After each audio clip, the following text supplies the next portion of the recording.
మౌని అమావాస్య సందర్భంగా పుణ్యస్నానాలు ఆచరించేందుకు మహా కుంభమేళాకు భారీ సంఖ్యలో భక్తులు తరలి రావడంతో తొక్కిసలాట జరిగింది. ఈ ఘటనలో పదుల సంఖ్యలో భక్తులు ప్రాణాలు కోల్పోయారు. 100 మందికి పైగా గాయపడినట్లు సమాచారం. గాయపడిన వారిని ఆసుపత్రికి తరలించి చికిత్స అందిస్తున్నారు. అంతా ప్రశాంతంగా జరుగుతోందనుకున్న సమయంలో ఈ విషాదం జరగడం దిగ్భ్రాంతికి గురిచేసింది. అసలు ఈ ఘటనకు కారణమెవరు?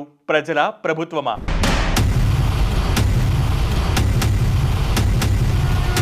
మౌని అమావాస్య సందర్భంగా అనేక మంది భక్తులు స్నానం చేయడానికి ఒకే చోటుకు వచ్చారు.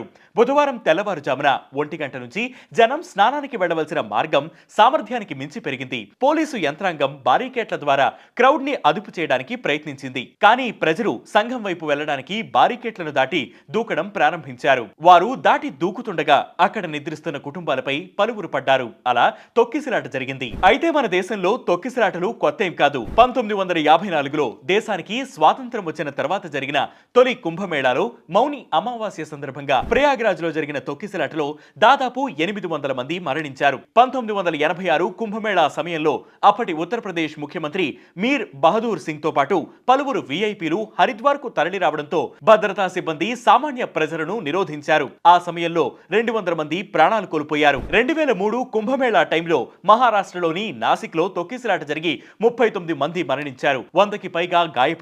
ఇక 2013 ఫిబ్రవరి 10న అలహాబాద్ రైల్వే స్టేషన్ లో ఒక ఫుట్ బ్రిడ్జ్ కూలిపోవడంతో తొక్కిసలాట జరిగింది. ఆ ఘటనలో 40 మంది మరణించారు. ఇక ఈ ఏడాది చాలా పకడ్బందీ ఏర్పాటు చేయడంతో అంతా ప్రశాంతంగా జరుగుతోందనుకున్న సమయంలో తొక్కిసలాట జరిగింది. ఒక్క కుంభమేళా మాత్రమే కాదు, ప్రజలు భారీగా తరలి వచ్చే ప్రదేశాల్లో తొక్కిసలాటలనేవి కామన్ అయిపోయింది. 2005లో మహారాష్ట్రలోని వాయిలో మందరాదేవి గుడి వద్ద 340 మంది, 2008లో రాజస్థాన్లోని చాముండాదేవి ఆలయం వద్ద 250 మంది, హిమాచల్ ప్రదేశ్లోని నైనాదేవి గుడి వద్ద 162 మంది, 2011లో శబరిమలలో జరిగిన తొక్కిసలాటలో 102 మంది, 2015 గోదావరి పుష్కరాల్లో 27 మంది, 2024లో బోలేబాబా సత్సంగ్లో బాబా పాదధూలి కోసం వెళ్లి 121 మంది ప్రాణాలు కోల్పోయారు. ఇటీవల తిరుపతిలో వైకుంఠ ద్వార దర్శనం టికెట్ల కోసం వెళ్లి తొక్కిసలాటలో 6 మృతి చెందిన విషయం తెలిసిందే. International journal of disaster risk reduction లో గతంలో ప్రచురితమైన ఓ అధ్యయనం ప్రకారం 100లో 79 తొక్కిసలాటలు ఆశ్రమాలు, ధార్మిక ప్రదేశాల్లో జరుగుతున్నాయని తేలింది. అయితే తొక్కిసలాట జరిగిన ప్రతిసారి ప్రభుత్వాలను నిందించలేం. మౌని అమావాస్య కావడంతో భక్తులు పెద్ద ఎత్తున కుంభమేళాకు వచ్చారని, అర్ధరాత్రి బ్రహ్మముహూర్తం నుంచే స్నానాలు చేసేందుకు ఘాట్ల వద్దకు ప్రజలు రావడంతో ఒక్కసారిగా భక్తులు రద్దీ ఎక్కువైందని, అర్ధరాత్రి కావడం, అందులోనూ బాగా చీకటిగా ఉండడంతో ముందున్న చెత్త డబ్బాలు కనిపించక పలువురు భక్తులు వాటికి తగిలి కింద పడిపోయారని అక్కడున్న ప్రత్యక్ష సాక్షులు పేర్కొన్నారు.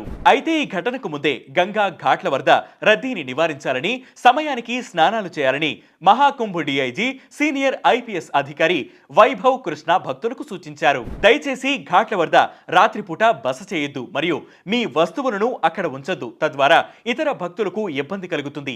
మీకు సహాయం చేయడానికి పోలీసు యంత్రాంగం సిద్ధంగా ఉంది. ఇది ఒక విజ్ఞప్తి. సమీపంలోని ఘాట్లో స్నానం చేసి సమయానికి బయలుదేరండి అని అన్నారు. ఆ విజ్ఞప్తిని భక్తులు సీరియస్ గా తీసుకుని ఉంటే తొక్కిసలాట జరిగేది కాదేమో. ఇలాంటి ఘటనలు ఎన్ని జరిగినా ప్రజల మైండ్ సెట్ మాత్రం మారడం లేదు. దర్శనం టికెట్లు ముందు నాకే దక్కాలి, పుణ్యకాలంలో స్నానం చేయకపోతే ఏమవుతుందో, ఎలాగైనా ఆ ప్రసాదాన్ని దక్కించుకోవాలి, ఇవన్నిటి కోసం ముందున్న వాళ్లను తోసుకుంటూ వెళ్ళిపోవాలి.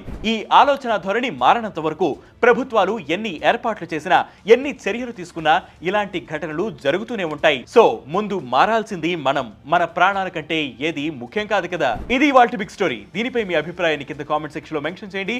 ఇలాంటి బిగ్ స్టోరీస్ ఎప్పటికప్పుడు తెలుసుకునేందుకు వెంటనే వేటి న్యూస్ యాప్ ని డౌన్లోడ్ చేసుకోండి. వేటి news Telugu YouTube channel subscribe చేయండి.